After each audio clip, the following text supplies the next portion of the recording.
ሰላም ውድ የቻናል ቤተሰቦች እንዴት ናችሁ?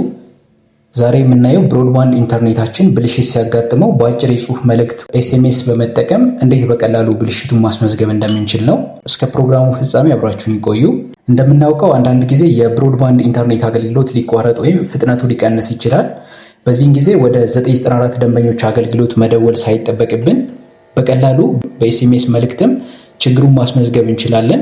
እሺ አሁን ደግሞ እንዴት ማስመዝገብ እንደምንችል እንመልከት። በቅድሚያ ወደ 8994 ጽፈን እንልካለን። በመቀጠል ይሄኛው መልእክት ከ994 ይደርሰናል። በመቀጠል ብልሽት ለማስመዝገብ የሚለውን ለመምረጥ 01 ብለን ወደ 994 እንልካለን ጽፈን። አሁንም በመቀጠል ብልሽት ለማስመዝገብ 011 የሚለውን ጽፈን እንልካለን። በመቀጠልም ብልሽት ያጋጠመውን ቁጥር የሰርቪስ ቁጥር ማለት ነው። ብልሽት ያጋጠመውን የሰርቪስ ቁጥር ኮከብ የምንገኝበትን የሞባይል ቁጥር ከዛ አሁንም ኮከብ ከጻፍን በኋላ 0111 3 ጊዜ አንድ ማለት ጽፈን ልካለን። በመቀጠልም ያጋጠመውን የብልሽት አይነት እንመርጣለን።